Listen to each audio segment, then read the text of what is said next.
G'day guys, welcome back to another video with Enno here from Fantasy Take TV. Today we'll be going over the round 16 review. It was a massive scoring week, so heaps of players going massive, a lot of ones obviously highly owned in SuperCoach. We'll get to that in a sec. One thing I wanted to touch on was that FPL price have been coming out over the weekend. That's something exciting, especially since SuperCoach does sort of hit that lull where a lot of us have got not many trades left, a few of us with stuff all. I'm probably in a better position than most on that front. But, yeah, so it gets a bit just week to week, seeing if you get any injuries and whatnot, and just obviously praying your players stay healthy and score some points. So I'll be doing some FPL content for sure. Once the game actually releases, which I think should be this week, people are saying I'll do a first team review, see what I think of some prices, do a couple of videos there, and obviously that'll tick along until the season starts, and the season will start before the footy ends, so I'll be doing a bit of those at the same time. But yeah, that's something good. And then definitely jump in the Discord if you want to talk with a few other people as well in there that we'll be talking about it as it leads up, but we'll still obviously be doing SuperCoach, doing the podcast tonight. So let's talk about that. And as you can see, I ticked over the 2,700 mark, which I don't think I've done in quite some time. It's probably been a couple of years, especially with the 2020 year. And definitely think 2019 would be the last year. That was a high scoring year. But every year sort of feels like it's getting more and more scoring, or more players becoming high scorers. So it isn't totally surprising, but obviously they all need to sort of fall in a week where they all go nuts, and this week was definitely one of those. So what was that, 611th for the round, and moved me up 3k spots to just outside the top 5k, which I said was my goal a few weeks ago, and it sort of seems to be coming along a little bit quicker. Obviously needs to keep going, need to obviously have some luck along the way, but it is heading that way in a positive direction the last couple of weeks. So can't complain there. Let's see how the team went. And as you can see, it starts with this man, and he's a man that I've had all season, but obviously he's really turned it on the last couple of months, and that's Jordan Dawson, who was someone I just really wanted to own in fantasy formats. Such a good player to watch last year at Sydney, especially his back half of the year, and he's come to Adelaide and probably found a month or so to find his feet there, or for them to find their feet with him. But he is just in a rich vein of form, kicking it well, kicking goals. Just really, they need to get the ball in his hands as much as they can, and they're doing that now. So they've finally sort of figured it out, and that he's so important to them. They obviously wish they had more of him because Matty Nick still loves to throw him around the park at times. So that is obviously the one annoying part, that he can't sort of get any continuity, but I don't think it matters too much for him. He can score down back, up forward, or on the wing. So obviously up forward being the worst of those, but he went forward this week and kicked a goal. So he's been absolutely unreal. Sis as well, obviously getting him in, I think round 5 it was. He's just had a couple of down weeks, but bounced back with a big one in the wet. Had a lot of spoils, and in wet games like those, they do very well for your scoring. Sinclair bounced back after last week's tag and with an absolute bang. He was carving up the Blues on Friday night. Him and Bradley Hills. So it does worry you. It probably points towards more attention going his way in the future. But he was really good. Hewitt, bit average the last couple of weeks. He's still tackling his way to decent scores, just not as much with the actual ball. So he's been down a little bit, but he did have very, very high standards at the start of the season. Shorty, he's a little bit annoying that he can't sort of tick on and get those tons. He's getting a few 80s around the mark now, but we've been down personnel in the midfield, and you got to remember this is a guy that's been thrust into the midfield about 6 or 7 weeks ago, and has never played it in his life. He actually started as a forward. When we picked him up off the rookie list, he moved to defence. Obviously, after a couple of seasons, found a home there, became a quite elite player there, won a best and fairest in a premiership year. But just with some shuffling of players, obviously Dan Rioli being the main one, who's been awesome at halfback this year. he offers something a little different. So I would say Shorty's ball use is better, his kicking is better, but Rioli offers more of that leg speed and that drive, whereas Shorty, Dimmer obviously prefers him more up the field, sort of entering inside 50 with his kicking. So, look, I think once we get Dion back, that'll only help. You know, Dusty was on fire in the first half on the weekend, and then he went down and we turned just into a different team. So we just need that ball winner inside to get it to Shorty to be able to use his skills, which is clearly his kicking. Yeah, and he's not going to go. He's not going to go down back. Baker's gone down there, and obviously, as I said before, Rioli's playing unreal. So I think Shorty said himself he wants to improve his midfield game. He's doing that, but you got to remember he's only probably played 6 or 7 games there. So I personally, when I saw him line up there against West Coast, I didn't expect it to go well. West Coast were pretty depleted at the time. There were traffic cones that night, so it wasn't too hard for him then. But yeah, obviously he's got to work into the role. It's not going to change. And that's just sometimes the divide between what we want in fantasy and SuperCoach between what is actually working in real life football. And I don't think it's going that terribly. I think he's actually been quite good. So it's not going to change. And unfortunately, I think it probably just lands somewhere in sort of the 90s average. So if you've got trades to get him up to, you know, one of those, especially the top 3 that I've got, the Dawsons, the Sicilies, the Sinclairs, I'll be doing it. If you don't, like me, and you probably got those 3 or you're happy with them, I don't really see a point in going to anyone else. Maybe a Bailey Dale, which I actually can afford, but I just don't think it's worth a trade at this point. So I'm probably going to be holding Shorty. And look, the North match up in 2 weeks. We've seen what they're like. They haven't fired a shot pretty much all season. So it could be anything like that West Coast game earlier in the year, and could be one of those 150 scores, which just will help tick him along until the end of the season.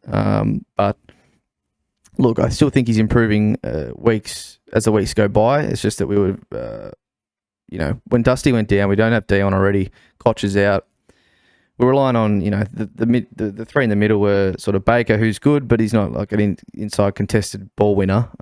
He goes hard, don't obviously get me wrong, but we need those players to sort of get it out to Shorty to be able to use it efficiently and in his best sort of in his best position. So look, it is a bit annoying, but for me, I think I'm just going to hold until the rest of the season unless it goes absolutely pear-shaped. From here, I can sort of handle the 80s until then. Now, I'm sure you've spotted it already, but then I posted on Twitter. But this look, it saved me. Look, to be honest, I was going to go Dacos to Aaron Hall during the week or someone of the like. And I backed out of it, which was luckily enough for me. Massimo scored 83. He was super against the Swans. So I thought I'd take it. I'd wait a week. I'd suss the field, see what happened, and then I had to watch. Well, I'll be honest, I wasn't watching much of the game, but I had to notice and see that Dacos just kept getting the ball and just kept going up in SuperCoach points, and he was on 83 himself at halftime. So it was a bit annoying. Of course, you lose 60 points there. Probably should have backed him in. Obviously, in hindsight, but I absolutely will be now. And that's the beauty and the luck that I've sort of fallen into, that I've still got him. And I don't have an Aaron Hall or a Zorko or a Rich who are injured and you'd have to use another trade on. So I've really, really lucked out there. There'd be 2 trades gone. Or, like a Jack. Dacos is like 3-round average 115, 5-round average 105, something stupid like that. He's not going anywhere. He's going to be 500k next week. If he stays in the role he's got. Darcy Moore's just gone down, probably be out for about a month or so. Gets a full monopoly of the kickouts, which he sort of already had. And sky's the limit for him. He's said on the podcast a couple of weeks ago that we'll be starting him in defence still next year. And I don't see why we wouldn't. I mean, he's going to obviously, as he keeps going with these types of scores, his price is going to keep going up. But, of course, I'm just happy to have him. Lock for the Rising Star now. I don't think it's a discussion point anymore. So in part of that loop, of course, we took Clary's 176. He was unbelievable. He's been unbelievable all year. I think he's averaging almost 35 touches a game, I think. So, well on his way to a Brownlow, which is probably something that he deserves at some point in his career. So, I hope for his sake he gets that across the line, albeit, look, Brownlow's a Brownlow. It's not the, well, it's, I guess it's the most prestigious award, but it's probably not viewed or seen or judged in the correct and most prestigious way. But, yeah, I hope he gets one of those. McRae, just too many mids at the Dogs. Libba's in great form. Bont's back to playing a lot of midfield. Baz Smith is still to come back. It just, he's going to have these games where he doesn't sort of hit his 120, 130, average that he's put in the past, just because of the sheer nature of the Dogs and how many blokes they've got scoring points all across the field. So, I think we keep the captaincy away from him unless he has a really easy kill. But yeah, we keep it on Clary and we keep it on the next bloke, and that's Lockie Neal, who is in career form as well. Back to his Brownlow best, as they would say, and he's looking really good, and especially for captaincy this week. Took, he's come good. Took. He's what we thought we were getting from him, or would get from him at the start of the season. It sort of took him a while to get going. His disposal wasn't great.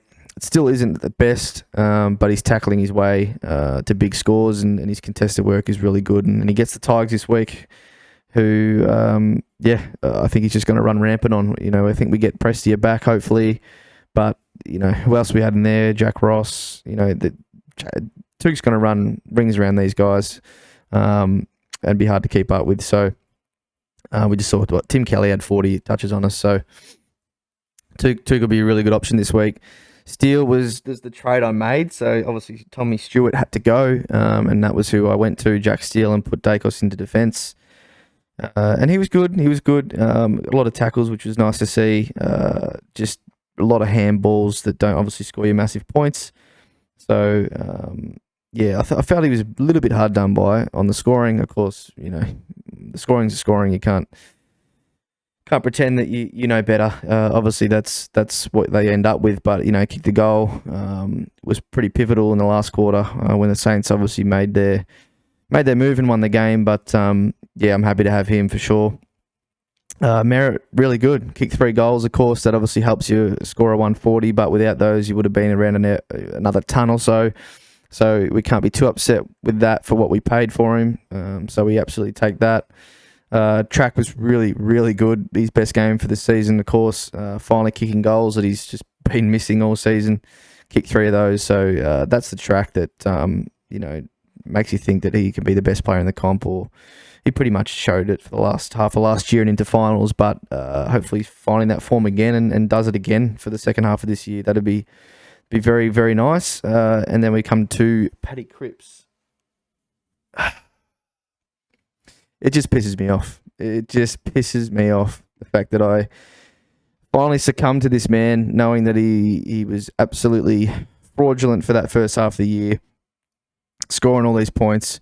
I get him in for a 150 and think, all right, fine, I've caved. I've got him in at a decent price, 520, and he's dished up 2 tons since that point. It just, this is annoying. It is absolutely annoying. The temptation to trade him this week is well and truly there. It'll take a little bit for me to not do it because I just can't stand it. I just can't stand it. And I'll be honest, I'd have half checked out of the game of SuperCoach when I was still ranked 10k around the buys. But you still look at it. You still come here. We still talk about it, and just seeing P Cripps in my team just makes the blood boil. So I'll get to it in my trades, but I'm 2k short of Sammy Walsh with the cash and bank to do it. So thanks, Paddy, for not tunning up and just giving me that extra 2k to piss you off. But just hurts when you know you were right. You didn't want to cave. I didn't cave on Crisp. Look at that. That bloke's like D10. Didn't cave on who else? I can't even remember. But I caved on Wits, and look how that's going as well. The bloke can barely do anything. But yeah, caved on Paddy Cripps, and he's let me down. Hasn't done a thing. So for those without trades, you just got to hold him and hope that he can at least average 100 from here on out. Because I think he's averaging about 102 for me over 8 weeks, which is just it's just terrible. Not even close. I'd rather Andy Brayshaw. I just should have got him at the time. I think he was still affordable, but yeah, is what it is. Maurice, he's me bench cover at this point. I got him and Paul Curtis on the bench there. Maybe Owens comes back, and then Mountford is just sort of my mid defender swing in case since D'Ambrosio or Massimo looks really, really good cover.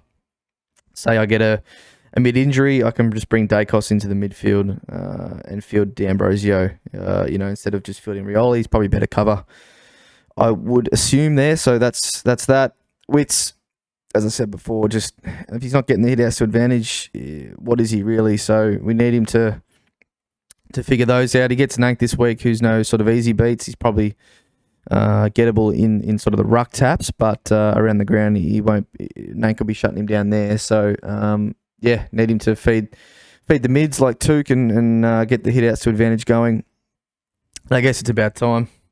Now, tell you what, boys, this mask should have been locked on my head 10 minutes into the third quarter, but for whatever reason, Champion Data, they just didn't want to score the big fella too well. They probably don't own him, probably got I don't know, Darcy Cameron or a Tim English or a Oscar McInerney at R2 just willowing away. And they just didn't want to give the man what he deserved. This was a 150 locked in. But no, the man got to 130 and they just stopped scoring him. He just didn't not move and then eventually went backwards. So, look, they're clearly jealous, guys, of the Shrek. And, look, to be honest, if I didn't have him, I would be too. So, watch out for the back half of the year because if you haven't got the big fella, I think you're in a bit of trouble because he's just starting to get going. Like, he hasn't even hit third gear yet. Watch the hell out. Like, who's he got for the run home? Let's have a look. He's got Rowan Marshall, Paddy Ryder. He's washed. That's an easy win. Tom Hickey, what the hell? That guy's covered in tape every week. That's an easy win. Nank, push him out the way. Gorn, well, he smacked him about a month ago. Tim English, Jesus Christ, he's about twice the size. Nick Nat, that's an easy dub. And then GWS, whoever the hell they got in the ruck. It's about a 150 average from there, boys. So, if you didn't have him, I'd be very, very concerned. Shit talk aside, I think he ended up with 9 coaches' votes in the end. Like, clearly he was probably in the top 2 best on the ground with Brayshaw, but he got to 130 and they just stopped scoring him. I don't know. He obviously what it is clearly the comeback of Port and all those players sort of involved in their goals. Like Rosie had a massive second half. He was awesome. Especially in the last quarter. Just obviously stole a lot of the points, and I think we saw it in a lot of games this weekend. The close game scaling really comes into it, and it just moves scores around a lot. So, look, we don't like it at times. We like it when it's our players getting the benefit of it, but we take the 120 from the big man. Hopefully there's plenty more of them to come. Timmy English on the bench. Hopefully that big bloody bonehead is back this week. If he's out again, that'll be bloody annoying, but hopefully he's back. The Bont was solid again. Been happy with him since he got him in. Cogs is just, really happy with Cogs, with his performance sort of since the coach change and back into the full-time midfield. That game really suited him in the wet. A lot of kicks as well. He probably could have scored more, but when you just hack it on the boot in the wet, of course you can build up the clangers quite easily. Dunks just solid as ever, as he always is. Parker, this is a bit annoying, getting him 2 weeks ago for a 75 and now a 98, and especially when he was on that or on around about this sort of points very, very early into the fourth quarter and just didn't seem to find the footy at all. I think he had 2 or 3 touches in the last quarter. One of them was that turnover that led to that Hind pretty much sealing goal. So hopefully he can come good and get me some bigger scores. Swans versus Dogs this week, so there'll be a lot of forwards on show that we all own. So we'll see how they go. And Darcy Cameron gets out of 95, which I can never be upset with Darcy Cameron getting me a 95, just for how good he's bloody been for me this year. So we love DC. We hold him until Grundy comes back and just assess, how that affects him. Probably, obviously, Mason Cox will go out the side and just see how that goes. So, Paulie Curtis, we actually obviously got his score this week for English. Unfortunately, it wasn't the 87 that he got last week, which is annoying. But you can't. You scored 2,700. You can't be upset, even though could have added 60 extra points back here. Could not have Paddy Cribs, Paulie Curtis could have scored more, which was trash. So it's funny, you score that well and you look around and there's still blokes that are underperforming and things that could have gone better, but it's never going to go all right in 1 week. And if it does, then you're probably $1,000 richer. So trades, look, I've said it. Carlton fans in the comments or that watch, I'm sorry for bashing Paddy Cripps. I do like him as a bloke. He's very, very frustrating in fantasy and Supercoach formats, and he has been for years. He goes in hot patches and then he hits a wall. His body starts to play up. The week just gone, him and Doherty both were off the track during the week for concerns, load management, whatever.